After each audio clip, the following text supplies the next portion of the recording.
Bab 4. Cara mewujudkan mimpi Anda. Bayangkan, saat ini pukul 2 pagi dan Anda masih melek di atas sofa, menatap televisi dengan mata merah dan otak manjal. Apa sebabnya? Anda tidak tahu.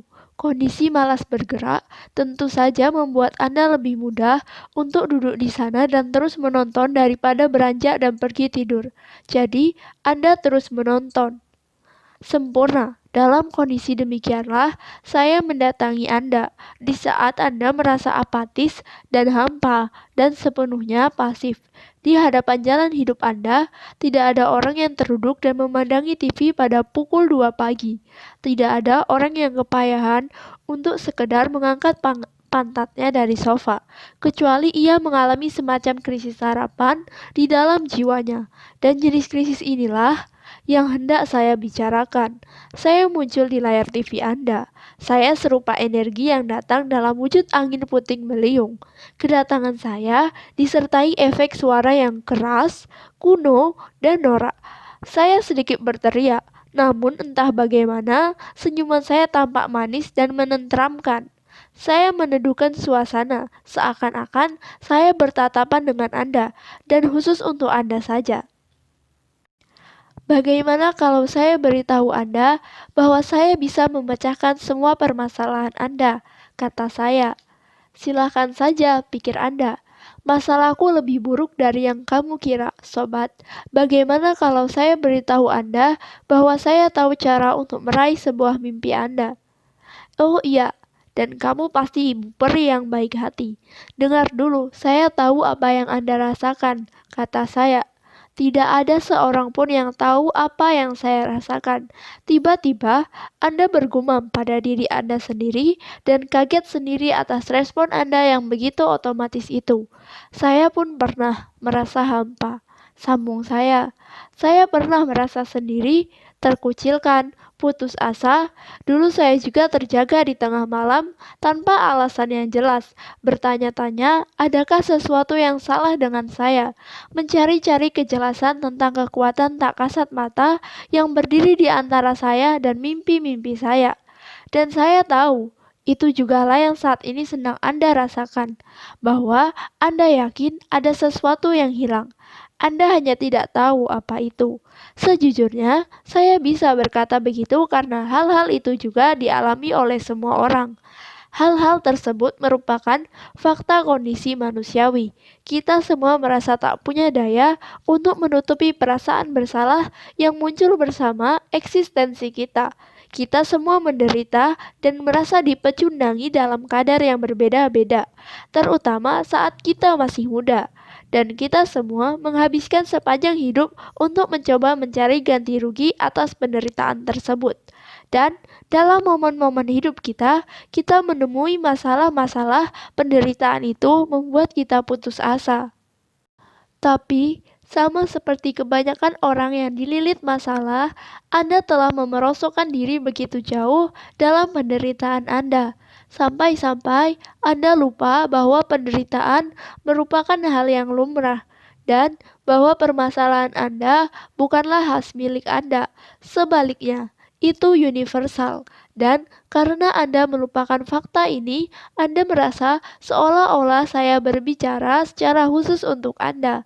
Seolah dengan suatu kekuatan sihir, saya mengintip jiwa Anda dan membacakan untuk Anda apa yang tertulis dalam isi hati Anda. Demi inilah Anda duduk dan memperhatikan.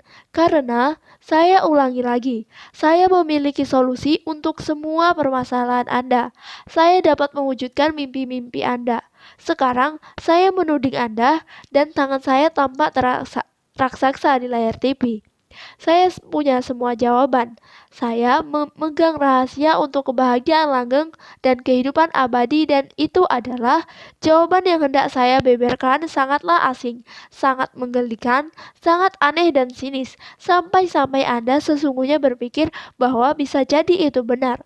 Masalahnya, Anda terdorong untuk mempercayai saya. Anda harus mempercayai saya. Saya mewakili harapan dan penyelamatan yang sangat didambakan oleh otak perasa Anda. Sehingga otak perasa Anda memaksa. maka lambat laun otak pemikir Anda sampai pada kesimpulan bahwa ide saya sebegitu mustahilnya sampai mungkin saja justru akan berhasil.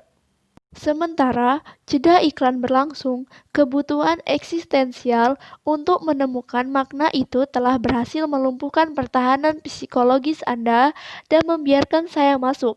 Lagi pula, saya sudah mempertontonkan pengetahuan saya yang fenomenal mengenai penderitaan Anda, yang tak lain adalah pintu belakang menuju kebenaran rahasia Anda, pembuluh darah yang mengalir menuju hati Anda.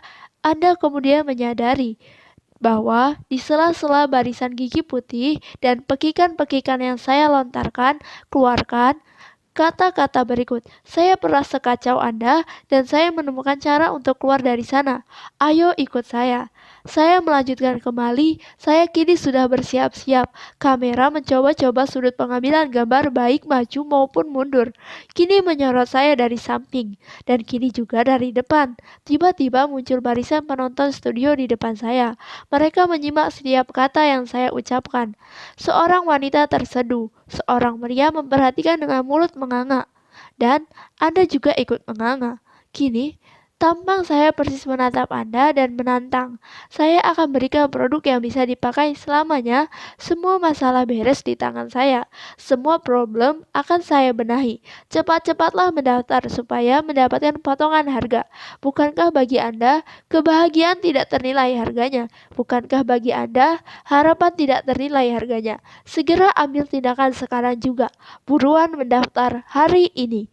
Segera Anda mengambil telepon. Anda meluncur ke websitenya. Anda memasukkan nomor pendaftaran Anda. Kebenaran dan penyelamatan dan kebahagiaan abadi semua milik Anda. Kini semua itu menghampiri Anda. Anda siap? Cara membuat agama Anda sendiri. Sebuah pengantar untuk sistem ampuh yang akan membantu Anda meraih kebahagiaan dan penyelamatan abadi atau uang kembali. Selamat datang dan selamat karena telah mengambil langkah pertama untuk mewujudkan semua mimpi Anda. Setelah menyelesaikan kursus ini, Anda akan bisa menyelesaikan semua masalah kehidupan Anda. Anda akan menjalani hidup yang makmur dan merdeka. Anda akan dikelilingi oleh teman-teman dan sahabat yang penuh kasih. Dijamin. Sangat mudah, semua orang bisa melakukan. Tidak dibutuhkan pendidikan atau sertifikat apapun. Cukup dengan bermodalkan sambungan internet dan keyboard yang berfungsi baik dan Anda juga dapat menciptakan agama Anda sendiri. Ya, Anda tidak salah dengar.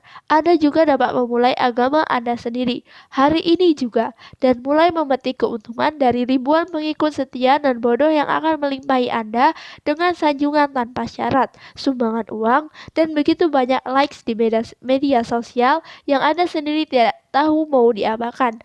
Dalam program 6 langkah sederhana yang bisa dilakukan oleh semua orang ini, kita akan membeberkan.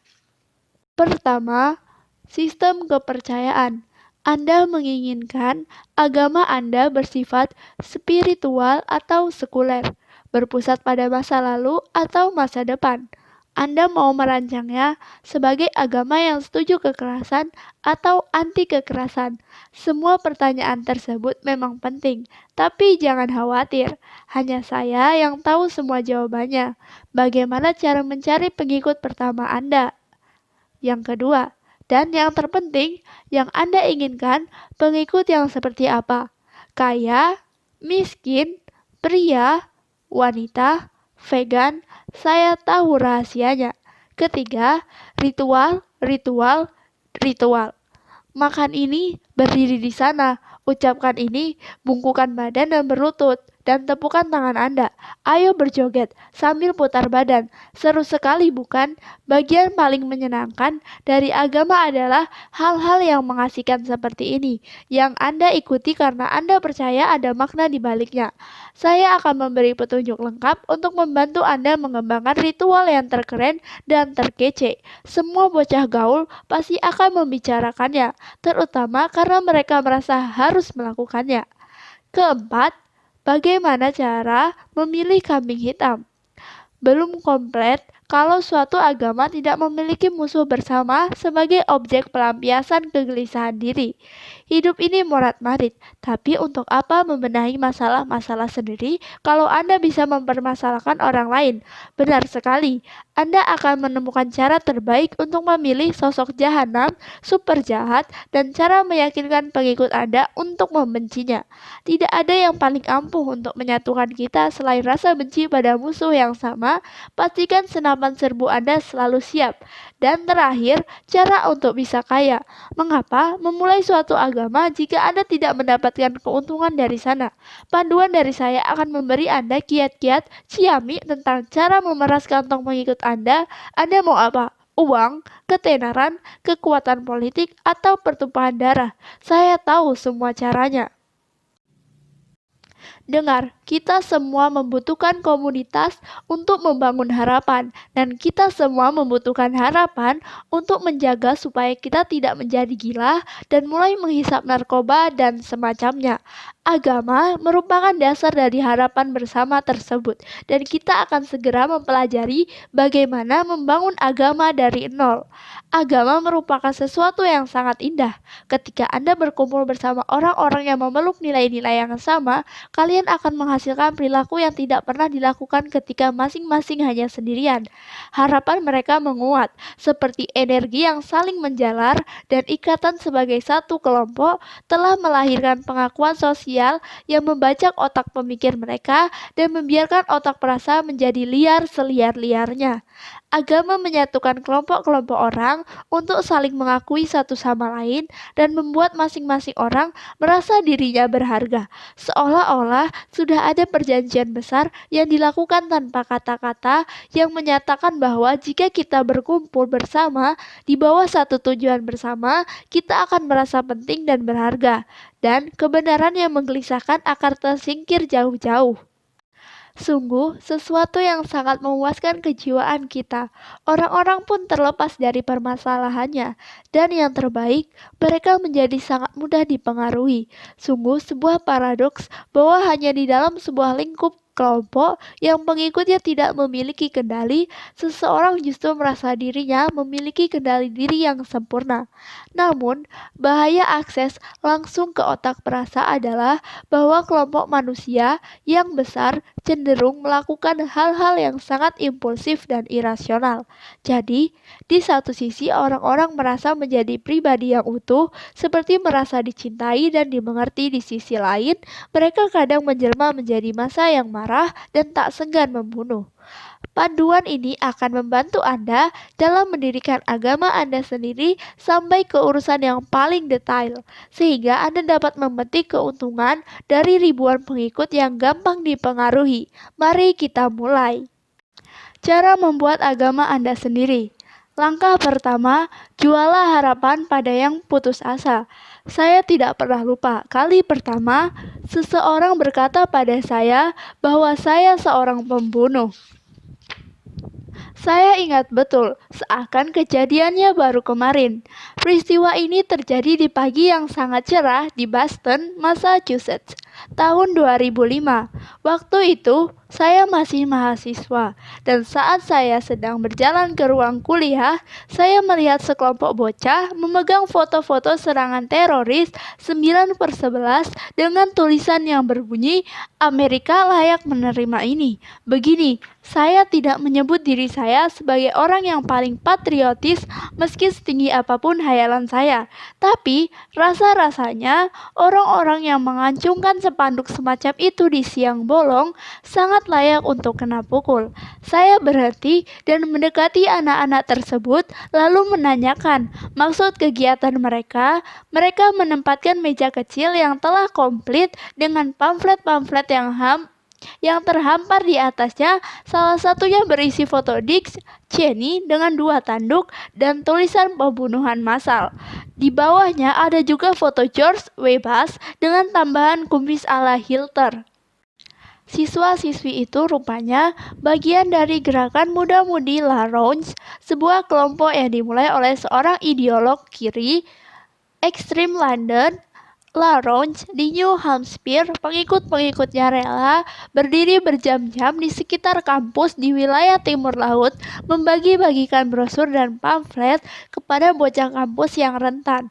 Dan ketika saya menghampiri mereka, hanya dalam 10 menit, saya langsung menyadari jati diri mereka yang sesungguhnya. Sebuah agama. Tepat sekali. Perkumpulan tersebut merupakan agama ideologis, sebuah agama yang menganut paham anti kemapanan, anti orang tua, anti kapitalis, anti pemerintah. Mereka berpendapat bahwa tatanan dunia internasional dari atas ke bawah itu korup. Mereka berpendapat bahwa perang Irak telah disulut dengan satu alasan yang tak lain adalah untuk memperkaya teman-teman Bas. Mereka berpendapat bahwa terorisme dan penembakan massal tidak pernah ada karena insiden-insiden tersebut sesungguhnya merupakan tipu muslihat pemerintah yang dijalankan dengan sangat rapi untuk mengendalikan populasi. Jangan marah dulu, teman-teman. Sayap kanan. Bertahun-tahun sebelumnya mereka juga akan membubuhkan kumis Hitler dan membuat klaim yang sama pada Obama. Semoga itu bisa membuat Anda sedikit lega. Seharusnya Anda tidak perlu terlalu serius. Yang dilakukan oleh gerakan muda-mudi La Ronge LYM atau La Ronge Youth Movement sungguh cerdik. Mereka menjemput mahasiswa-mahasiswa yang kecewa dengan pemerintah dan gelisah, biasanya anak-anak muda, bocah-bocah ingusan yang takut dan marah, takut atas tanggung jawab yang tiba-tiba harus mereka pikul, dan marah atas betapa tertekan dan mengecewakannya menjadi orang dewasa, dan lantas mengobatkan satu pesan sederhana pada mereka, bukan Anda yang salah. Ya, bocah ingusan, kamu mengira yang salah adalah ayah dan ibu kalian, tapi jelas bukan salah mereka. Bukan, dan saya tahu kamu mengira itu adalah kesalahan para dosen kalian yang tidak bermutu dan biaya kuliah yang kemahalan. Tidak, bukan salah mereka juga. Kamu barangkali bahkan mengira ini adalah kesalahan pemerintah. Tetap saja, bukan itu jawabannya. Dengar. Biang semua ini adalah kegagalan sistem, sesuatu yang samar dan sangar yang sering kali Anda dengar. Inilah iman yang dijual oleh LYM. Jika kita bisa menggulingkan sistem, maka semuanya akan menjadi baik. Tidak ada lagi perang, tidak ada lagi penderitaan, tidak ada lagi ketidakadilan. Ingat bahwa untuk merasakan harapan, kita perlu meyakini adanya masa depan yang lebih baik di luar sana. Nilai, kita harus sungguh-sungguh yakin bahwa kita mampu meraih masa depan yang lebih baik tersebut. Kendali diri, dan kita harus mencari orang-orang yang memegang nilai-nilai yang sama dan mendukung upaya-upaya kita. Community. Masa remaja adalah periode ketika banyak orang berjuang dengan nilai-nilai, kendali, dan komunitas. Untuk kali pertama dalam hidup mereka, bocah-bocah ingusan itu diperbolehkan untuk menentukan sendiri mau menjadi seperti apa mereka. Apakah mereka ingin menjadi seorang dokter, belajar bisnis, mengambil kursus psikologi. Pilihan-pilihan tersebut bisa menggoyahkan mereka, dan frustasi yang tak terkalahkan itu menyebabkan banyak anak muda mempertanyakan nilai-nilai mereka dan kehilangan harapan. Selain itu, anak-anak muda bergelut dengan kendali diri. Untuk kali pertama dalam hidup mereka, tidak ada lagi figur yang mengawasi mereka selama seharian. Di satu sisi, ini memang terasa memerdekakan, menyenangkan. Di sisi lain, mereka sangat memikul tanggung jawab penuh atas pilihan-pilihan yang mereka buat. Dan jika mereka kesulitan bangun pagi, datang ke kelas atau kantor dan belajar dengan baik, dengan berat hati mereka harus menerima bahwa tidak ada lagi orang lain yang bisa disalahkan kecuali mereka sendiri. Dan yang terakhir, anak-anak muda memiliki semangat yang berkobar-kobar untuk menemukan suatu komunitas dan menyesuaikan diri di dalamnya. Bukan hanya penting untuk pengembangan emosional mereka, tapi ini juga membantu mereka menemukan dan menebalkan identitas mereka. Orang-orang seperti Lyndon LaRouche mencari untung dari anak-anak muda yang tersesat dan tanpa tujuan. LaRouche memberi mereka penjelasan politik yang sengaja dibelokkan guna membenarkan ketidakpuasan mereka. Ia memberi mereka sugesti bahwa mereka kuat dan memegang kendali. Dengan terus meyakinkan adanya satu jalan menurut mereka untuk mengubah dunia. Dan di akhirnya, ia memberi mereka komunitas di mana mereka bisa diterima dan dikenali. Dengan begitu, mereka memberi harapan. Tidakkah kalian berpikir bahwa itu sedikit kebablasan? Saya bertanya pada para anggota LYM hari itu, seraya menunjuk foto-foto gedung World Trade Center yang dipajang ditampilkan di pamflet-pamflet mereka. Jelas tidak, Bung. Bahkan kita masih belum menjelaskan secara keseluruhan. Salah satu bocah itu melempar jawaban. Begini ya, aku tidak memilih Bas dan aku tidak setuju dengan perang Irak. Tapi tidak ada hubungannya dengan pilihanmu. Pilihan untuk siapapun adalah dukungan terhadap sistem yang korup dan menindas. Kamu adalah seorang pembunuh. Bilang apa kamu barusan? Saya tidak tahu bagaimana memukul seseorang, tapi saya bisa merasakan jemari-jemari saya sudah mengepal. Dia pikir dia ini jagoan ya. Dengan berpartisipasi di dalam sebuah sistem, kamu sama saja melenggangkan sistem itu. Bocah itu kembali mengoceh, dan itu makanya kamu ikut bersalah atas pembunuhan jutaan rakyat sipil yang tidak berdosa di seluruh dunia. Nih, baca. Ia menyorongkan sebuah pamflet pada saya.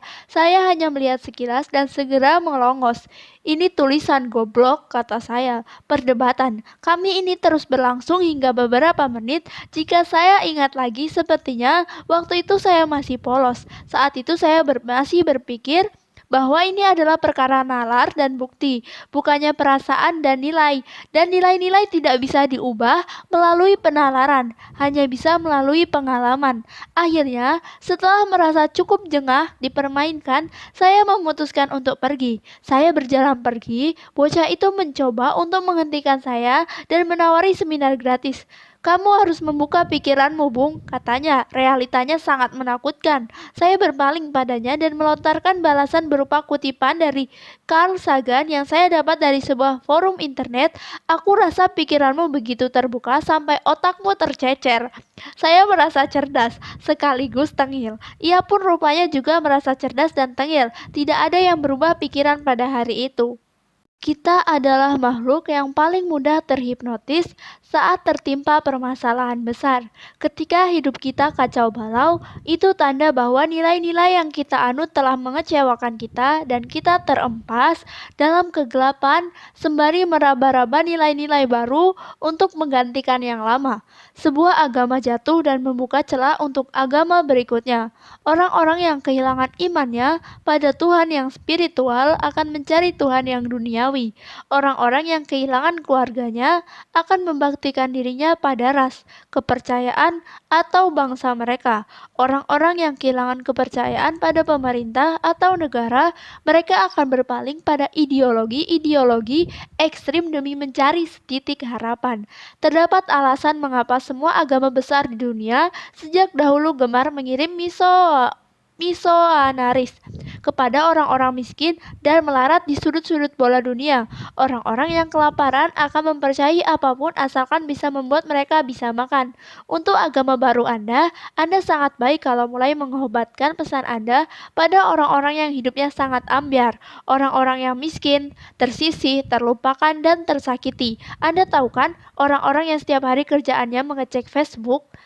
Jim Jones membangun organisasinya dengan merekrut para gelandangan dan kaum minoritas yang terpinggirkan melalui pesan sosialis yang dikombinasikan dengan tema-tema Kristen yang dia kutip semau dia sendiri. Nah, apa saya bilang? Karena Yesus juga dahulu dekat dengan orang-orang miskin, juga Buddha dan Musa. Anda jadi tahu sendiri kan alasan Jim Jones, pemimpin-pemimpin religius berkhotbah di hadapan orang-orang miskin, tersiksa dan diperbudak, sambil mengatakan pada mereka bahwa mereka berhak memperoleh kebahagiaan surgawi. Sederhananya, sebuah teriakan persetan pada elit-elit yang korup di zaman itu merupakan pesan yang paling mudah untuk didukung.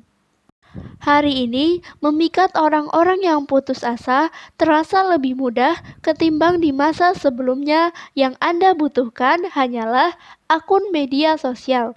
Mulailah memajang hal-hal yang ekstrim dan gila dan biarkan algoritma bekerja sendiri. Makin gila dan ekstrim postingan Anda, makin banyak perhatian yang akan Anda panen dan makin menyemutlah orang-orang yang tanpa harapan seperti lalat-lalat yang merubuh tahi sapi sama sekali tidak sulit. Tapi Anda tidak bisa asal terjun ke internet dan mengetik sembarangan. Tidak, Anda harus memiliki pesan yang semi-koheren, Anda harus memiliki visi. Karena amat mudah mempermainkan emosi orang dan membuat mereka marah atas hal-hal yang sepele. Media berita telah menciptakan model bisnis dari kegiatan macam ini. Tapi, untuk memiliki harapan, orang-orang harus merasa bahwa mereka merupakan bagian dari sebuah gerakan yang lebih besar, bahwa mereka sedang menggabungkan diri pada kelompok yang akan memenangkan sejarah dunia. Dan untuk itu, Anda harus memberi mereka iman. Cara membuat agama Anda sendiri. Langkah kedua, tentukan iman Anda. Kita semua harus memiliki iman akan sesuatu. Tanpa iman tidak ada harapan. Orang yang non-religius mengecam kata iman, tapi memiliki iman merupakan sesuatu hal di masa lampau. Harapan didasari oleh pengalaman di masa depan, dan Anda harus selalu berpegangan pada iman bahwa sesuatu akan terjadi lagi di masa depan. Anda membayar cicilan rumah karena Anda memiliki iman bahwa uang itu nyata dan kredit juga nyata, dan bank yang memorot seluruh harta Anda pun nyata adanya. Anda memerintahkan anak-anak Anda agar mengerjakan PR karena Anda punya iman bahwa pendidikan mereka adalah sesuatu yang penting, yang bisa mengarahkan mereka untuk menjadi pemuda yang lebih bahagia dan lebih sehat. Anda memiliki iman bahwa kebahagiaan itu memang ada dan mungkin diwujudkan. Anda memiliki iman bahwa hidup lebih lama adalah sesuatu yang berharga, sehingga Anda berupaya untuk menjaga keselamatan dan kesehatan diri. Anda memiliki iman bahwa cinta adalah hal yang penting, pekerjaan juga hal yang penting, dan semua hal ini adalah sesuatu yang penting. Maka tidak ada ateis, yang kurang lebih begitu, tergantung pada apa yang Anda maksud dengan ateis. Poin saya adalah bahwa kita semua harus mengimani bahwa sesuatu itu penting, bahwa seandainya Anda adalah seorang nihilis, Anda mengimani bahwa tidak ada yang lebih penting dari apapun. Jadi pada akhirnya semuanya adalah iman. Pertanyaan yang penting kemudian adalah mengimani apa? Apa yang kita pilih untuk kita percayai. Apapun yang diambil oleh otak perasa sebagai nilai tertinggi akan memuncaki hierarki nilai dan menjadi lensa yang kita pakai untuk memahami nilai-nilai yang lain. Mari kita sebut nilai tertinggi ini sebagai nilai Tuhan. Ada orang-orang yang nilai Tuhannya adalah uang. Orang-orang ini melihat segala hal yang lain, keluarga, cinta, kehormatan, politik melalui lensa berupa uang. Keluarga mereka akan mencintai mereka jika mereka mendatangkan uang yang cukup. Mereka akan dihormati hanya jika mereka memiliki uang. Segala konflik, frustasi, kecemburuan, kecemasan, semuanya memuncak pada uang. Orang lain memiliki nilai Tuhan berupa cinta. Mereka melihat nilai-nilai lainnya melalui lensa berupa cinta. Mereka menolak segala bentuk konflik. Mereka tidak suka dengan segala hal yang memisahkan atau memecah belah. Tentu saja, banyak orang meneladani Yesus Kristus, Nabi Muhammad, atau Buddha. Mereka kemudian menilai segala yang mereka alami melalui lensa pengajaran-pengajaran pemimpin spiritual tersebut. Beberapa orang menempatkan diri mereka sendiri sebagai nilai Tuhannya, atau sesungguhnya kenikmatan dan kekurangan mereka sendiri. Inilah narsisme, sebuah agama yang melebih-lebihkan penghargaan pada diri sendiri. Orang-orang dalam kategori ini menempatkan iman mereka pada superioritas dan gengsi diri sendiri. Ada juga orang yang nilai Tuhannya adalah orang lain. Ini sering disebut sebagai kodependensi. Codependence. Orang-orang seperti ini mendatangkan semua harapan pada hubungan mereka dengan individu lain dan mengorbankan dirinya berserta segenap kesenangan-kesenangannya demi individu tersebut. Mereka lantas mengambil keputusan dan mendasarkan kepercayaan pada hal-hal yang mereka pikir akan menyenangkan orang tersebut, orang yang telah mereka anggap sebagai Tuhan mereka. Biasanya ini akan mengarahkan pada hubungan yang sangat tidak sehat dengan ya. Tebakan Anda benar. Para narsis. Pada akhirnya, nilai Tuhan yang dianut oleh narsis adalah dirinya sendiri, dan nilai Tuhan yang dianut oleh orang yang codependent adalah melayani dan merawat si narsis.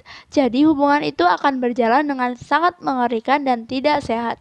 Semua agama harus dimulai dengan sebuah iman yang didasarkan pada nilai Tuhan. Tidak peduli seperti apa bentuknya, memuja-muja kucing, mengimani pajak yang lebih rendah, membentengi anak Anda supaya tidak keluar dari rumah, apapun itu. Itulah iman yang didasarkan pada nilai yang menyatakan bahwa hal ini akan menimbulkan realitas masa depan yang terbaik, dan oleh karena itu memberikan pengharapan yang besar. Kita kemudian mengatur hidup kita dan seluruh nilai lainnya supaya mengelilingi nilai utama tersebut. Kita mencari aktivitas-aktivitas yang menguatkan iman tersebut, ide-ide yang mendukung iman tersebut, dan komunitas-komunitas yang sama memeluk iman tersebut. Kini, barangkali ada di antara pembaca sekalian yang memiliki pandangan lebih ilmiah, yang mulai mengangkat tangan dan hendak menunjukkan bahwa ada hal yang disebut fakta, dan terdapat berlimpah bukti untuk menunjukkan bahwa fakta-fakta itu sungguh ada, dan kita tidak perlu memeluk suatu iman untuk mengetahui bahwa beberapa hal memang sungguh-sungguh ada. Cukup beralasan. Tapi ada satu hal berkaitan tentang bukti-bukti. Mereka tidak mengubah apapun. Bukti-bukti adalah milik otak pemikir, sementara nilai-nilai diputuskan oleh otak perasa. Anda tidak bisa memverifikasi nilai-nilai. Nilai-nilai tersebut seturut definisinya bersifat subjektif dan semaunya. Maka Anda bisa saja berdebat mengenai fakta sampai wajah Anda membiru, tapi pada akhirnya itu tidak akan berpengaruh apa-apa.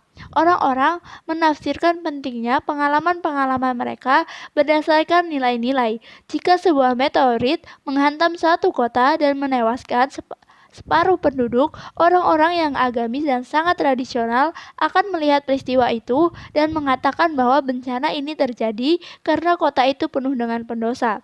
Orang ateis melihat peristiwa itu dan akan mengatakan bahwa itu adalah bukti bahwa Tuhan tidak ada. Omong-omong, ini juga kepercayaan yang didasarkan iman. Sebab bagaimana mungkin Tuhan yang baik dan maha kuasa bisa membiarkan hal buruk semacam ini terjadi? Seorang hedonis melihat dan memutuskan bahwa ini akan menambah alasan untuk berpesta lebih sering, karena kita bisa mampus kapanpun, dan seorang kapitalis memandang peristiwa itu dan mulai berpikir tentang langkah-langkah berinvestasi pada bidang teknologi anti meteorit.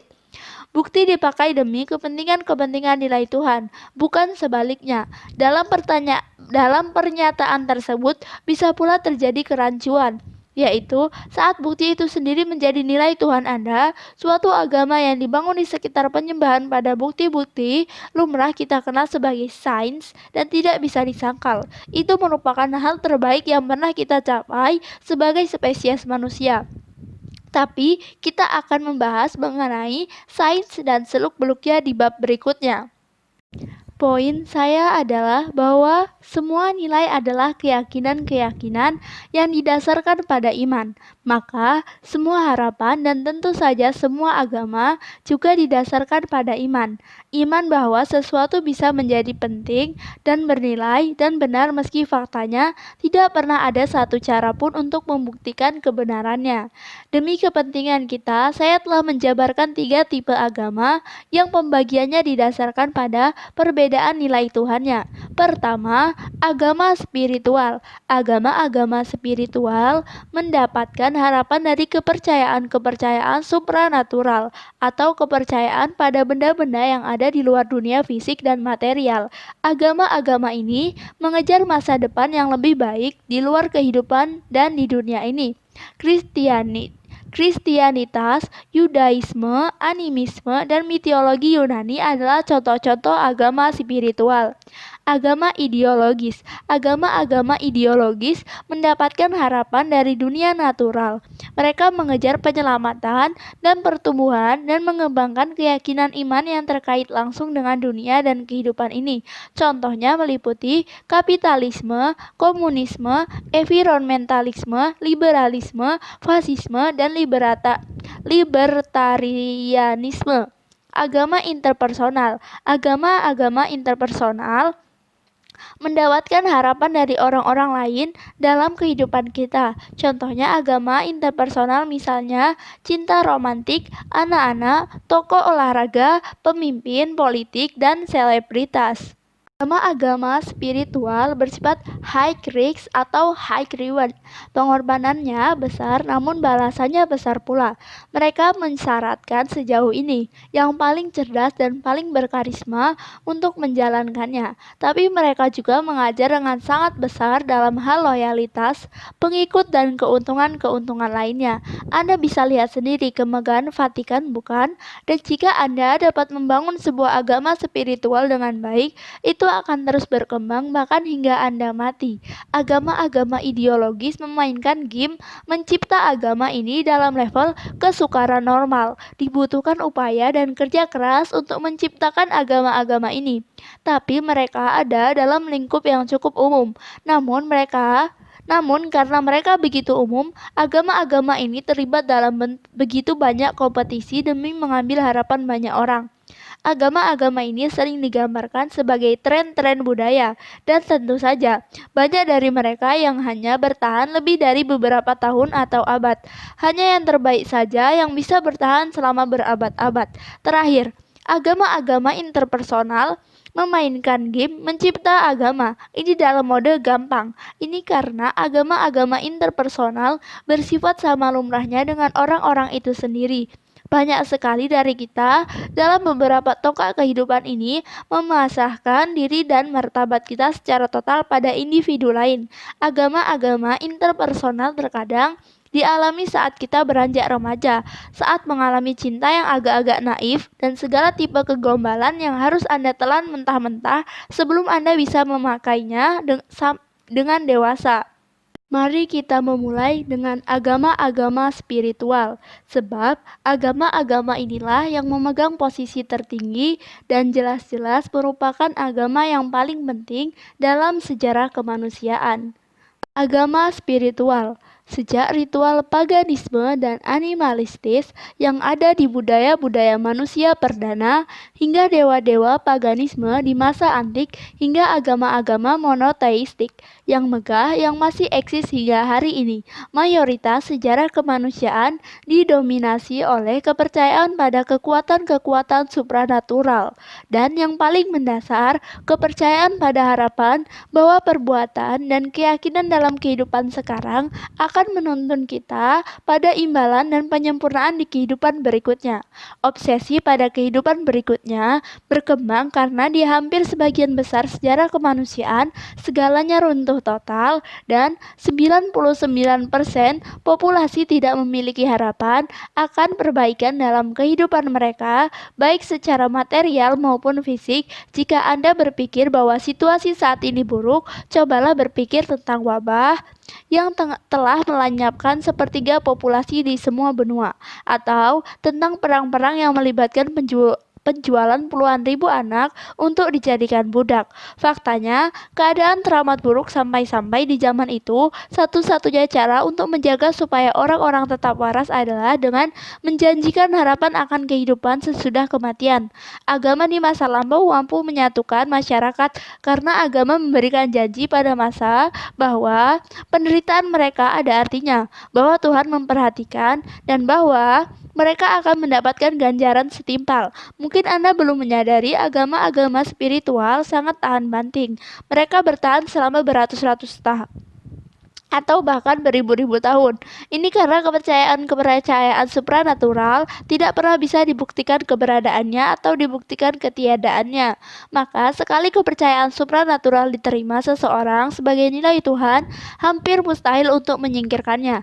Agama-agama spiritual juga sangat kuat karena mereka sering mendorong untuk memiliki harapan yang mengatasi kematian, yang memiliki efek samping yang baik, yang mengampukan orang untuk rela mati demi keyakinan-keyakinan yang belum bisa dipastikan kebenarannya.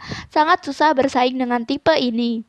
Agama ideologis menghasilkan harapan dengan membangun jaringan kepercayaan bahwa suatu tindakan tertentu akan menghantarkan hasil yang lebih baik di dunia sekarang ini.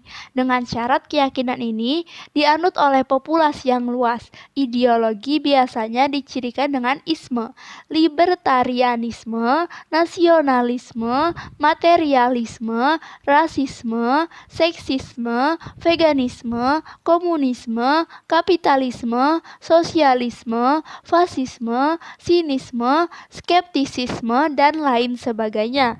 Berbeda dengan agama spiritual, ideologi bisa divertifikasi melalui berbagai tahapan. Anda bisa menguji secara teoritis untuk mengetahui apakah bank sentral memuat sistem finansial menjadi lebih stabil atau kian anjlok. Apakah demokrasi membuat masyarakat menjadi lebih adil? Apakah pendidikan membuat orang semakin jarang bertikai dengan sesamanya? Tetapi terkadang banyak ideologi yang bergantung pada iman. Terdapat dua alasan terkait fakta tersebut. Yang pertama adalah ideologi-ideologi yang memang sangat sulit, bahkan bisa dibilang tidak mungkin untuk diuji dan divertifikasi. Yang kedua adalah karena banyak ideologi yang bergantung pada iman setiap orang di dalam masyarakat akan hal yang serupa.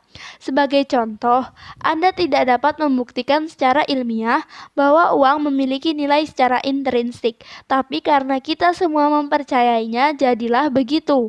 Anda juga tidak dapat membuktikan bahwa menjadi warga suatu negara merupakan hal yang nyata, atau lebih jauh lagi, apakah identitas kesukaan adalah sesuatu yang sungguh ada. Itu semua merupakan kepercayaan-kepercayaan yang dikonstruksi secara sosial yang penuh kita terima berdasarkan keyakinan belaka.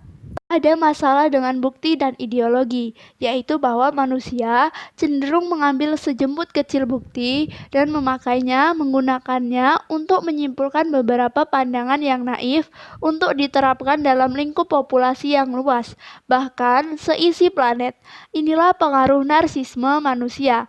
Kita memiliki kebutuhan untuk menciptakan perasaan bahwa diri ini penting, lalu otak perasa kita pun mengamuk sejadi-jadinya. Jadi, meskipun ideologi dapat dicari buktinya dan divertifikasi, kita sungguh lihai untuk memvertifikasinya. Kemanusiaan itu begitu luas dan peliknya sampai-sampai otak kita kesulitan menerima secara penuh. Variabel-variabelnya terlalu banyak, itulah mengapa otak pemikir kita mau tak mau mengambil jalan pintas untuk mempertahankan beberapa keyakinan yang jelas konyol. Ideologi-ideologi yang buruk seperti rasisme atau seksisme tetap langgeng, lebih karena ketidaktahuan ketimbang kebencian. Dan sayangnya, orang tetap mendekap ideologi-ideologi buruk tersebut karena ideologi itu menawarkan harapan pada para pengikutnya. Susah untuk memulai agama-agama ideologis, tapi jenis agama ini jauh lebih umum ketimbang agama spiritual. Yang perlu Anda lakukan adalah mencari beberapa penjelasan yang masuk akal untuk menjelaskan mengapa segala-galanya ambyar dan lantas menerangkan pada orang-orang bahwa kekacauan ini akan semakin parah dan membesar hingga ke seluruh populasi dan bahwa satu-satunya harapan bagi mereka adalah pemikiran Anda dan jreng, Anda memiliki agama ideologi sendiri. Jika Anda telah hidup selama lebih dari 20 tahun, Anda pasti melihat seperti ini terjadi beberapa kali. Hingga sekarang, dalam riwayat kehidupan saya sendiri, terdapat beberapa gerakan yang membela hak-hak LGBT, riset sel punca, dan deskriminalisasi penggunaan obat-obat penenang. Meskipun begitu, yang banyak tidak disadari oleh orang-orang adalah bahwa hari ini fakta mengatakan bahwa ideologi-ideologi tradisionalis, nasionalis, dan populis mulai merebut kekuasaan politis di seluruh dunia, dan ideologi-ideologi ini bermaksud untuk melumat banyak hal yang telah dikerjakan oleh ideologi-ideologi neoliberalis, globalis, feminis, dan environmentalis di akhir abad 20 ini. Agama interpersonal. Setiap hari Minggu, jutaan orang berkumpul bersama untuk memandangi lapangan hijau yang lenggang. Lapangan tersebut dicat dengan garis-garis berwarna putih. Jutaan orang ini semuanya telah sepakat untuk percaya dalam iman bahwa garis-garis ini memiliki makna yang penting. Kemudian, lusinan pria-pria keluar atau wanita berjalan tegap ke dalam lapangan, berbaris dalam formasi yang tampak tak beraturan, dan melempar atau menendang sebuah benda terbuat dari kulit. Setiap kali benda dari kulit itu terpental atau masuk ke wilayah tertentu, ada kubu penonton yang bersorak dan ada kubu lainnya yang tertunduk dalam kekecewaan. Olahraga adalah bentuk agama. Agama sejatinya merupakan sistem-sistem nilai yang bebas yang dirancang untuk memberikan harapan pada orang-orang. Pukul bola ke arah lain dan kamu akan jadi pahlawan. Tendang bola ke sana dan kamu akan jadi pencundang. Olahraga menuhankan beberapa individu dan mengibliskan yang lain. Ted Williams adalah seorang pemukul baseball terbaik hingga detik ini, dan tidak mengherankan bagi beberapa lapisan masyarakat ia dipandang sebagai pahlawan Amerika, seorang ikon dan panutan. Atlet-atlet lainnya dianggap iblis gara-gara kalah bersaing, karena menyia-nyiakan bakat mereka atau karena mengkhianati pengikut mereka. Meski begitu, terdapat contoh agama interpersonal yang lebih menggelegar ketimbang olahraga. Politik. Di seluruh dunia, kita berkumpul bersama di bawah tatanan nilai-nilai yang serupa dan memutuskan untuk menyerahkan otoritas, kepemimpinan, dan kemuliaan kepada sejumlah kecil orang, seperti garis-garis di lapangan sepak bola. Sistem-sistem politik sebenarnya juga buatan belaka. Posisi-posisi pemegang kuasa ada karena kepercayaan dari masyarakat, dan entah itu demokrasi maupun kediktatoran, hasilnya tetap sama. Sejumlah kecil pemimpin diidolakan dan dipuji-puji atau dicaci dalam kesadaran sosial. Agama-agama interpersonal memberi kita harapan bahwa ada orang lain yang akan memberi kita penyelamatan dan kebahagiaan, bahwa seseorang atau sekelompok orang lebih tinggi derajatnya daripada yang lain. Agama interpersonal terkadang dikombinasikan dengan kepercayaan supranatural dan ideologis, menghasilkan orang-orang yang dipandang rendah, martir-martir, pahlawan-pahlawan, dan orang-orang suci. Banyak agama interpersonal berkembang di sekitar pemimpin kita. Seorang presiden atau selebritas yang karismatis, yang tamak mengerti, yang tampak mengerti segala hal yang kita alami, dapat mencapai level nilai Tuhan di mata kita, dan keyakinan kita akan benar atau salah tergantung pada penilaian baik buruk menurut sang pemimpin kita. Menggemari sesuatu pada umumnya merupakan jenis agama dalam level rendah.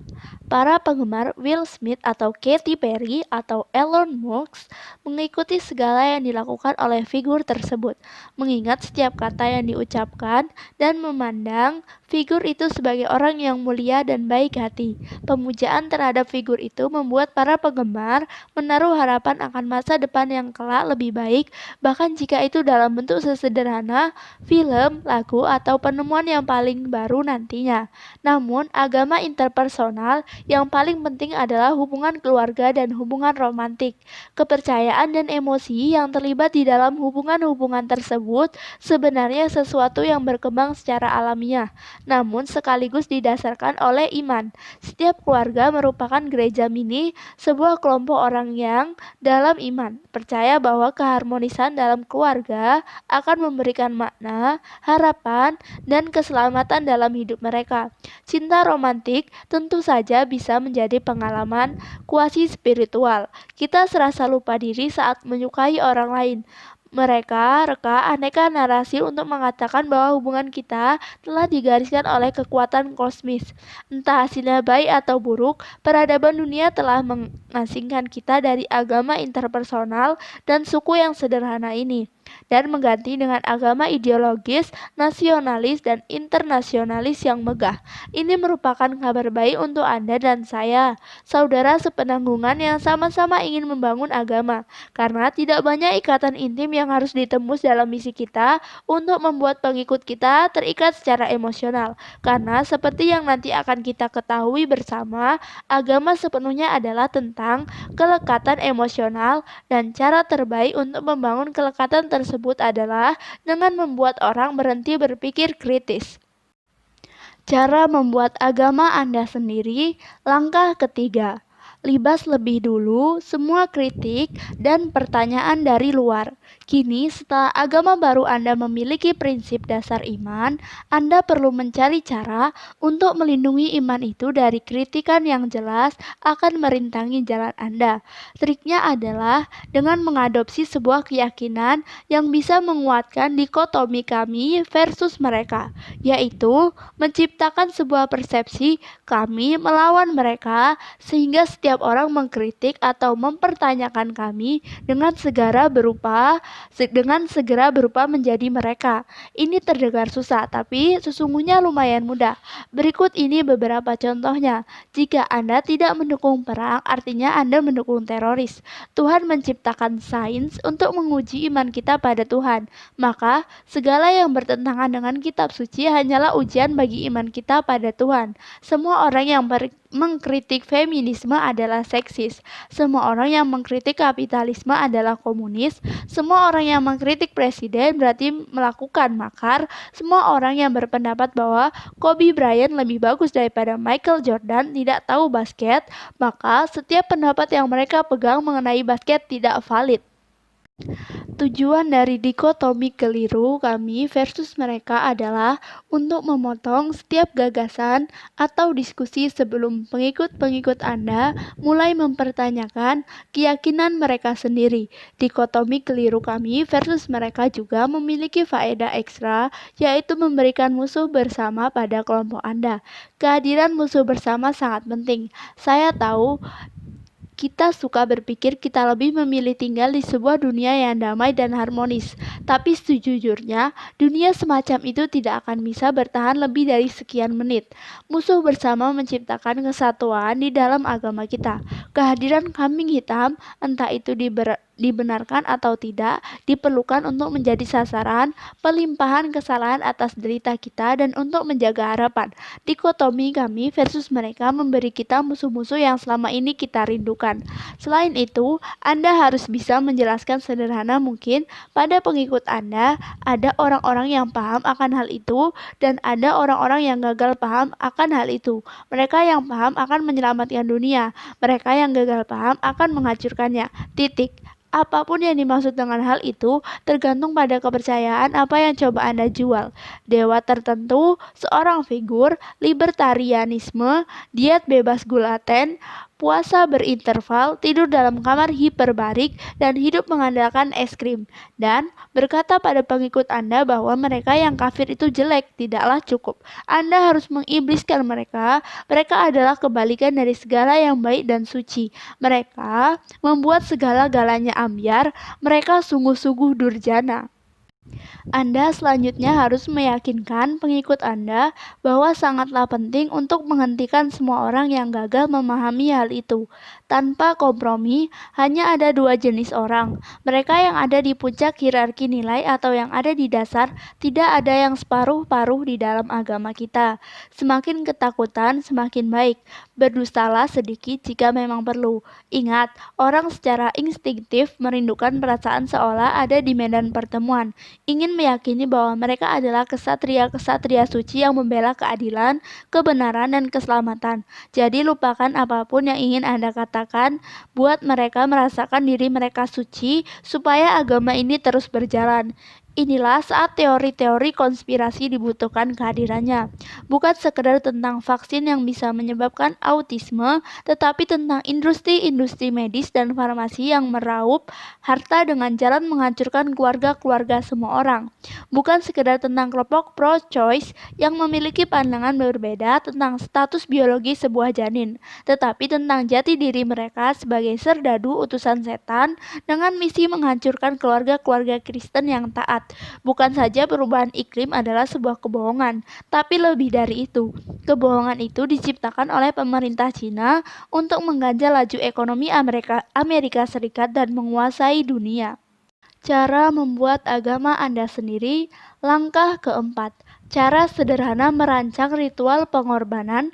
Sangat mudah, semua bisa membuat.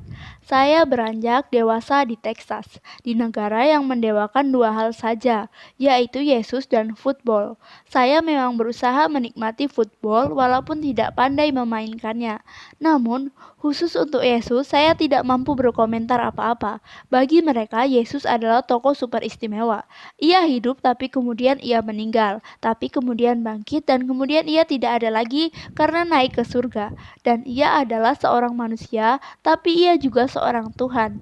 Dan kini ia menjadi sosok baik manusia Tuhan, roh yang mencintai semua orang. Semua ini tampak susah diterima untuk orang yang berada di luar kepercayaan tersebut. Jangan salah sangka, saya mendukung sebagian besar ajaran moral yang disampaikan oleh Yesus. Bersikaplah baik dan penuh kasih pada sesamamu dan segala yang lain. Kegiatan kelompok muda-mudinya juga sangat menyenangkan. Jesus Camp barangkali adalah kegiatan musim panas yang sering dianggap membosankan, tapi sesungguhnya paling mengasyikan di antara segalanya. Dan gereja-gereja biasanya sengaja menyembunyikan kue cuma-cuma di ruangan tertentu setiap minggu pagi yang membuat anak-anak kecil kegirangan mencarinya. Namun, kalau boleh jujur, saya tidak nyaman menjadi penganut Kristen. Tapi gara-gara satu alasan yang benar-benar tolol, orang tua saya selalu menyuruh saya mengenakan pakaian yang norak. Yang benar, saya mempertanyakan iman keluarga saya pada usia 12, gara-gara dasi kupu-kupu dan suspender anak-anak. Saya ingat pernah bertanya begini pada ayah saya, jika Tuhan Maha mengetahui dan mencintai dengan tanpa syarat, mengapa ia mengatur-atur pakaian saya di kebaktian minggu? Ayah pun menyuruhku diam. Tapi ya, jika Tuhan akan memaafkan segala kesalahan kita, mengapa kita tidak berbohong dan berdusta setiap saat saja? Papaku menyuruhku diam lagi. Tapi ya, kegiatan gerejawi tidak pernah saya jalani dengan baik. Saat saya belum puber, saya sudah menyeludupkan kaos 9-inch Nails ke sekolah minggu. Dan beberapa tahun kemudian, saya sudah bergelut dengan buku karangan Nietzsche untuk pertama kalinya. Dari sanalah saya perlahan berpaling. Saya mulai berani memberontak. Saya membolos sekolah minggu untuk merokok di parkiran. Tamat. Sudah. Saya berangsur-angsur menjadi kafir. Pertanyaan yang mustahil terjawab dan skeptisisme pada akhirnya semakin menjadi-jadi. Sampai guru sekolah minggu saya mengajak saya bicara empat mata di suatu pagi dan membuat perjanjian. Ia akan memberi nilai sempurna di kelas penganutan dan mengatakan pada orang tua saya bahwa saya adalah murid teladan. Tapi dengan syarat saya berhenti bertanya macam-macam mengenai kitab suci di hadapan murid-murid lainnya. Saya sepakat. Anda pasti tidak akan kaget, tapi memang pada dasarnya saya bukanlah orang yang spiritual. Terima kasih. Saya belum siap menerima kepercayaan-kepercayaan spiritual. Saya justru agak tertarik dengan ketidakteraturan dan ketidakpastian. Barangkali inilah yang membuat hidup saya seolah ditakdirkan untuk bergulat menghadapi kebenaran yang menggelisahkan. Tapi inilah bagian dari saya yang harus saya terima. Setelah cukup dewasa, akhirnya saya pun bersedia berdandan necis setiap ke gereja. Memang dulu saya menolak mentah-mentah, tapi jujur perubahan ini bukan karena siksaan orang tua saya atau sentuhan Tuhan. Ini semata tentang rasa hormat bukan pada Tuhan, tapi pada komunitas. Pada lembaga agama, berdandan necis pada hari Minggu adalah wujud pengakuan nilai kepada sesama jemaat gereja bahwa segala hal tentang Yesus merupakan kegiatan yang sangat serius. Ini merupakan bagian dari dinamika kami versus mereka, seolah pakaian ini menyatakan bahwa Anda adalah bagian dari kami. dan bahwa Anda patut diperlakukan dengan selayaknya. Dan kemudian ada pula yang dinamakan jubah. Pernahkah Anda menyadari bahwa momen-momen penting dalam hidup ini selalu ditemani oleh seseorang yang mengenakan jubah? Pernikahan, wisuda, pemakaman, persidangan, sidang komite hukum, operasi bedah jantung, dan ya, bahkan khotbah gereja. Saya pertama kali mencermati perkara perjubahan ini ketika lulus kuliah.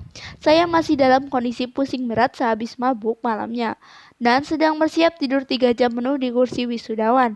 Saya celingak-celinguk dan mengumpat dalam hati, sialan. Baru sekali ini saya melihat begitu banyak orang memakai jubah di satu tempat. Sejak terakhir pergi ke gereja, lantas saya melihat diri saya sendiri dan bergidik menyadari bahwa saya pun bagian dari mereka. Jubah, sebuah petunjuk visual yang menandangi status dan kehormatan, merupakan bagian dari ritual, dan kita membutuhkan ritual karena ritual membuat nilai-nilai kita menjadi bisa dialami secara lahiriah. Nilai sesuatu tidak bisa hanya dipikirkan, Anda harus mengalaminya, Anda harus menghayatinya, dan satu cara untuk memudahkan orang-orang untuk menghidupi dan menghayati sebuah nilai adalah dengan merancang dandanan yang mentereng untuk mereka kenakan dan tatanan kata yang terdengar penting untuk mereka ucapkan. Singkat kata, caranya adalah dengan memberi mereka ritual. Ritual representasi visual dan eksperiensial dari apa yang kita anggap penting. Itulah mengapa ritual dipunyai setiap agama yang baik. Ritual didesain untuk dipraktikkan berulang-ulang selama periode waktu yang lama, yang gunanya menyematkan pada jiwa mereka sebuah kesadaran yang terus membesar bahwa yang mereka lakukan itu sangat penting. Selain itu, jarang-jarang Anda melakukan sesuatu hal yang benar-benar persis dengan yang dilakukan oleh orang-orang ratusan tahun lalu. Itu adalah sesuatu yang wow. Ritual juga merupakan suatu yang simbolis. Di gereja, seseorang pastor yang mengenakan jubah mencelupkan roti ke dalam anggur dan membagikannya pada para umat untuk melambangkan tubuh Yesus. Simbolisme tersebut mewakili pengorbanan Yesus demi keselamatan seluruh umat manusia. Itulah mengapa simbol tersebut sangat kuat. Negara-negara menciptakan ritual untuk memperingati pendirian atau peperangan yang mereka menangkan atau kalah. Kita berparade dan melambaikan bendera dan menambahkan kembang api, dan semua saling berbagi perasaan yang sama tentang sesuatu yang bermakna dan berharga. Pasangan-pasangan suami istri menciptakan ritual atau kebiasaan sederhana versi mereka sendiri, atau guyon-guyonan yang hanya dipahami oleh mereka sendiri, semua untuk menegaskan nilai-nilai hubungan mereka. Agama interpersonal yang sifatnya privat antar mereka sendiri, ritual menghubungkan kita dengan masa lalu. Ritual-ritual tersebut menghubungkan kita dengan nilai-nilai kita, dan serangkaian ritual tersebut menegaskan siapa kita. Ritual-ritual biasanya berbicara tentang pengorbanan. Di masa lalu, pemimpin-pemimpin agama dan kepala suku akan sungguh-sungguh membunuh manusia di atas altar, terkadang merobek jantung korban yang masih berdetak, dan jemaat pun akan bergemuruh dan memukul-mukul gendang dan bertingkah seperti orang kesetanan. Pengorbanan-pengorbanan ini dibuat untuk menenangkan dewa yang sedang murka, atau memohon panenan yang melimpah, atau mendatangkan hasil-hasil lain yang diinginkan. Tapi alasan yang paling nyata dari ritual ini sesungguhnya lebih dalam dari itu. Manusia sebenarnya adalah makhluk yang diboncengi perasaan bersalah yang parah. Sebagai contoh, Anda menemukan dompet yang berisi ratusan dolar, tapi tidak ada kartu identitas atau info apapun tentang pemiliknya. Tidak ada orang di sekitar situ, dan Anda juga tidak memiliki petunjuk apapun untuk menemukan pemiliknya. Jadi Anda mengambilnya. Hukum pertama Newton menyatakan bahwa setiap tindakan menghasilkan sebuah reaksi emosional yang datang dari pihak lawan dan kadarnya setara. Dalam kasus ini, sesuatu yang baik jatuh pada Anda padahal Anda tidak layak menerimanya. Muncullah rasa bersalah. Sekarang coba pahami pemikiran ini. Anda hidup, Anda tidak melakukan apapun yang membuat Anda layak hidup. Anda bahkan tidak tahu mengapa Anda mulai hidup. Anda hidup begitu saja. Bam, Anda punya kehidupan. Dan Anda tidak tahu menahu dari mana dan mengapa Anda kehidupan. Jika iman Anda mengatakan bahwa Tuhanlah yang memberikan kehidupan pada Anda, maka ada sesuatu yang dasar di sana. Anda berutang pada Dia. Sama saja jika toh Anda tidak percaya pada akan adanya Tuhan. Sialan, Anda juga akan merasa luar biasa beruntung atas hidup ini. Memangnya apa yang pernah Anda buat sehingga bisa menerima itu? Lantas, bagaimana cara Anda menjalani hidup ini supaya jadi bermakna? Inilah pertanyaan abadi tentang kondisi manusia yang tidak pernah bisa terjawab.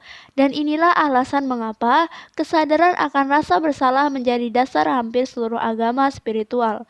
Pengorbanan yang muncul di setiap agama spiritual kuno dicetuskan untuk menanamkan perasaan pada pemeluknya bahwa mereka telah menebus utang tersebut, yaitu dengan menjalankan hidup yang bermakna. Walaupun di zaman dahulu mereka mengorbankan manusia yang sungguh nyata, kehidupan ditebus dengan kehidupan akhirnya. Manusia bertambah cerdas dan menyadari bahwa Anda dapat mengorbankan kehidupan secara simbolis untuk penyelamatan kehidupan seluruh manusia. Dengan begitu, kita tidak perlu menggelap darah segar di atas altar secara rutin, dan tentu tidak perlu memberantas lalat yang merubung. Banyak praktik religius dikembangkan untuk meringankan rasa bersalah. Anda bahkan bisa menyimpulkan bahwa banyak doa merupakan episode-episode kecil upaya meringankan rasa bersalah. Anda tidak mungkin memanjatkan doa pada Tuhan secara begini, "Yo yo, yang di sana, lihat betapa hebatnya saya." Tidak, doa itu seperti jurnal syukur sebelum buku jurnal syukur diproduksi seperti sekarang. Syukur kupanjatkan kepadamu Tuhan, karena membiarkan aku hidup, walaupun terkadang aku merasa penat. Ampunkan dosaku baik yang kupikirkan maupun yang kulakukan. Boom, rasa bersalah pun terhapuskan, setidaknya untuk sementara. Agama-agama ideologis menangani pertanyaan terkait rasa bersalah itu secara jauh lebih efisien daripada agama-agama spiritual. Oleh negara-negara, rasa bersalah masyarakat diarahkan pada tugas bela negara. Negara kita memberimu banyak kesempatan, jadi kenakan seragam dan bertempurlah untuk melindungi kesempatan-kesempatan tersebut. Ideologi-ideologi sayap kanan biasanya memandang pengorbanan-pengorbanan itu mutlak demi melindungi negara dan keluarga orang tersebut.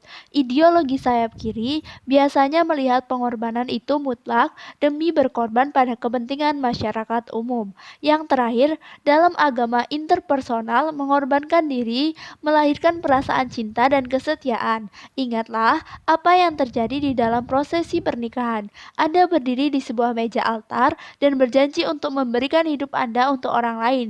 Kita semua berjuang supaya bisa merasa pantas dicintai. Bahkan jika orang tua Anda luar biasa baik, Anda kadang tidak percaya. Astaga, kenapa saya? Apa yang telah saya perbuat sehingga saya layak menerima ini? Agama-agama interpersonal memiliki aneka jenis ritual dan pengorbanan yang dirancang untuk membuat orang-orang merasa mereka pantas dicintai. Cincin, hadiah, perayaan ulang tahun, mengelap kencing yang berceceran di lantai saat saya tidak lagi mampu mengarahkan dengan benar ke toilet. Itulah hal-hal kecil yang berkontribusi pada suatu makan besar tersebut. Sama-sama sayang. Cara membuat agama Anda sendiri. Langkah kelima, janjikan surga, antarkan neraka. Jika proses pembuatan agama Anda telah mencapai tahap ini, artinya Anda telah sukses mengumpulkan kelompok orang yang hilang harapan, yang mati-matian ingin menghindari kebenaran, yang menggelisahkan dengan menelan ocehan Anda, menjauhi teman-temannya, dan mengusir jauh-jauh keluarganya. Sekarang waktunya serius. Keindahan agama adalah semakin Anda menjanjikan pada pengikut Anda penyelamatan, pencerahan, kedamaian dunia, kebahagiaan paripurna atau apapun, semakin mereka akan gagal memenuhi janji tersebut. Dan semakin mereka gagal memenuhi janji tersebut, semakin mereka akan menyalahkan diri sendiri dan terpuruk dalam rasa bersalah. Dan semakin mereka menyalahkan diri sendiri dan semakin terpuruk, semakin mudah mereka melakukan apapun yang Anda perintahkan demi menebus rasa bersalah tersebut. Beberapa orang menyebut ini sebagai rantai pelanggaran psikologis. Biar begitu, jangan biarkan istilah semacam itu mengganggu kesenangan kita. Ini telah diterapkan dengan sangat baik oleh skema piramida. Anda menyerahkan segepok duit pada satu orang brengsek sebagai ganti atas produk-produk yang tidak Anda inginkan atau butuhkan. Dan lantas Anda menghabiskan 3 bulan untuk mencoba mencari-cari orang lain yang mau menjadi anggota skema di bawah Anda dan juga membeli dan juga menjual produk-produk yang tidak diinginkan atau diinginkan siapapun. Dan ternyata Anda tidak berhasil. Lalu, bukannya menyadari penyebab yang sudah jelas, produk yang dijual adalah kebohongan besar yang berupaya dijual pada pembohong yang kemudian berusaha menjual kebohongan-kebohongan dalam partai yang lebih besar lagi. Anda menyalahkan diri Anda, sebab lihat, orang yang ada di puncak piramida memiliki Ferrari, dan Anda ingin Ferrari. Jadi jelas pokoknya Anda adalah Anda, bukan? Untungnya, orang yang memiliki Ferrari tersebut dengan rela hati setuju mengadakan seminar untuk menolong Anda menjual lebih banyak omong kosong yang tidak diinginkan oleh orang-orang yang kemudian akan mencoba menjual lebih banyak omong kosong yang tidak dibutuhkan orang-orang itu pada lebih banyak orang yang kemudian akan menjualnya lagi dan terus begitu. Dan dalam seminar itu, lebih banyak waktu yang dihabiskan untuk menyemangati Anda dengan musik dan jargon-jargon dan menciptakan dikotomi kami versus mereka. Juara sejati tidak akan menyerah. Pecundang percaya mereka tidak akan bisa sukses. Dan sepulangnya dari seminar, Anda merasa termotivasi dan semangat akan bergelora, tapi tetap tidak tahu bagaimana cara menjualnya, terutama cara menjual omong kosong yang tidak dibutuhkan orang itu. Dan bukannya mereka merasa dongkol karena mau-maunya dibodohi oleh mereka, Anda justru jengkel dengan diri Anda sendiri. Anda menyalahkan diri Anda karena gagal menjalankan nilai Tuhan Anda, tak peduli akan betapa sesatnya nilai Tuhan tersebut. Anda bisa melihat daur keputusan yang sama, bermain di semua area, fitness dan rencana-rencana diet, aktivisme politis, seminar-seminar motivasi, perencanaan keuangan, menengok nenek Anda pada hari libur, semua memiliki pesan yang sama. Semakin sering Anda melakukannya, semakin Anda diberitahu bahwa Anda harus melakukannya guna mengalami kepuasan akhir, sesuai yang dijanjikan pada Anda.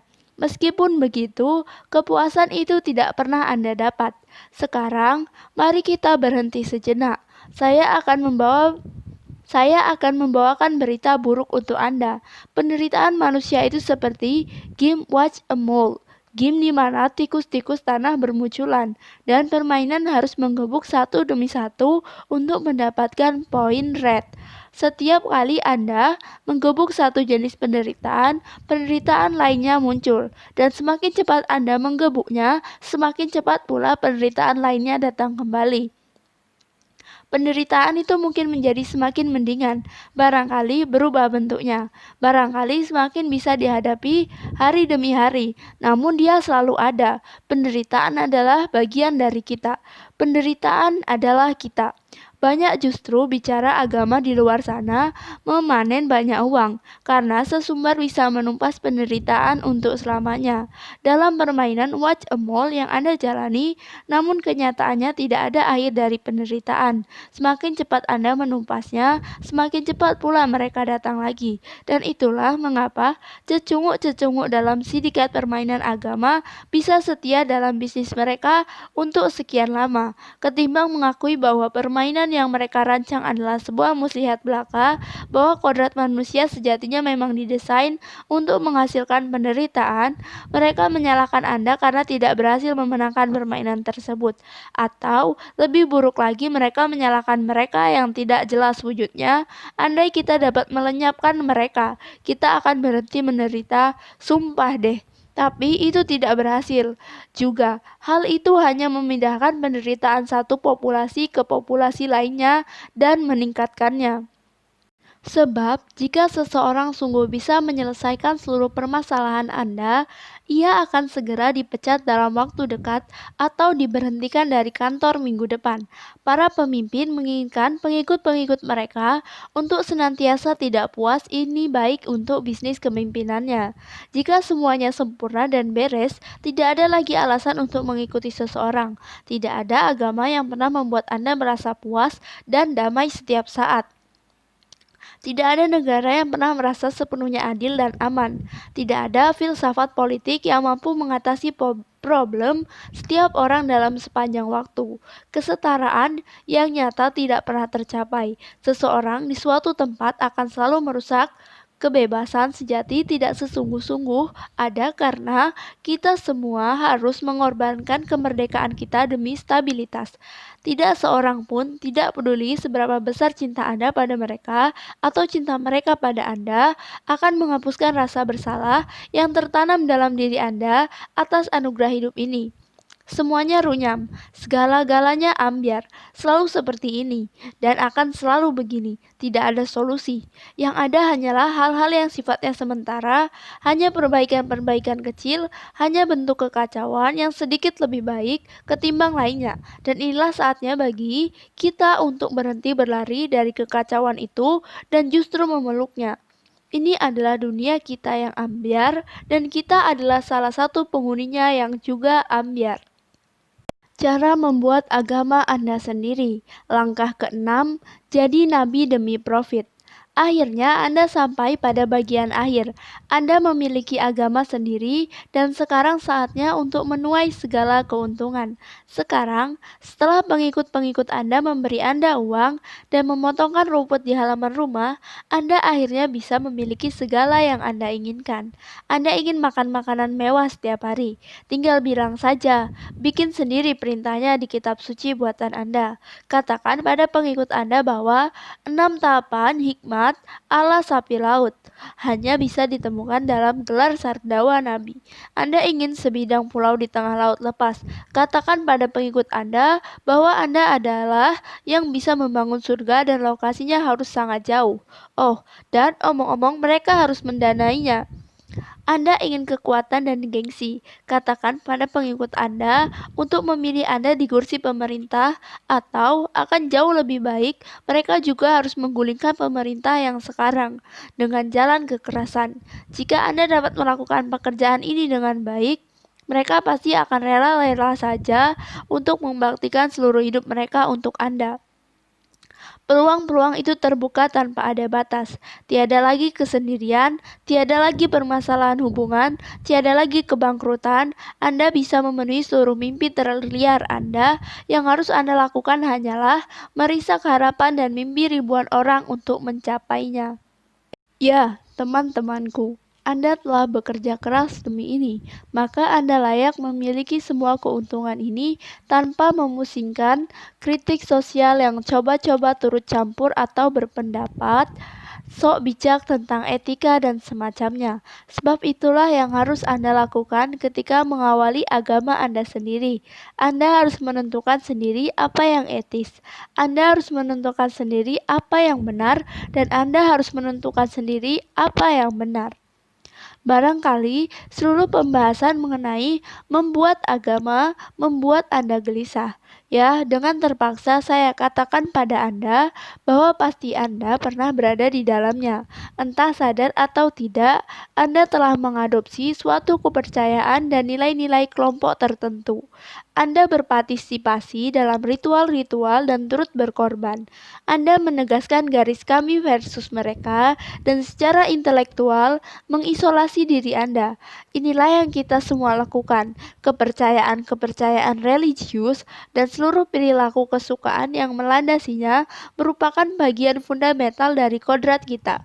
Tidak mungkin untuk tidak memeluknya. Jika Anda pikir Anda melampaui agama, bahwa Anda memakai logika dan akal sehat, maaf seribu maaf Anda keliru. Anda adalah bagian dari kita. Jika Anda pikir Anda cerdas dan terpelajar, Anda tidak. Anda masih terjebak. Kita semua harus memiliki iman akan sesuatu. Kita harus menemukan nilai di suatu tempat. Itulah cara kita untuk bisa bertahan dan berkembang secara psikologis. Itulah cara kita menemukan harapan. Dan bahkan jika Anda memiliki visi untuk masa depan yang lebih baik, terlalu susah untuk mewujudkannya sendirian. Untuk mewujudkan suatu mimpi, kita membutuhkan jaring-jaring dukungan. Untuk alasan emosional sekaligus kognitif, dibutuhkan satu pasukan dalam arti harfiah. Itulah hierarki nilai kita, seperti yang diperlihatkan melalui kisah-kisah agama dan dibagikan kepada ribuan orang atau jutaan orang yang menarik, melembagakan, dan memajukan sistem-sistem manusia dalam semacam kompetisi Darwinan. Agama-agama bersaing di dunia demi sumber daya, dan agama-agama yang cenderung memenanginya adalah yang hierarkinya nilainya paling efisien dalam memanfaatkan tenaga kerja dan modal. Dan seiring dengan kemenangan tersebut, terus bertambah orang-orang yang mengadopsi hierarki nilai agama pemenang tersebut. Sebab telah terbukti sebagai hierarki nilai yang paling penting untuk seluruh individu dalam populasi tersebut.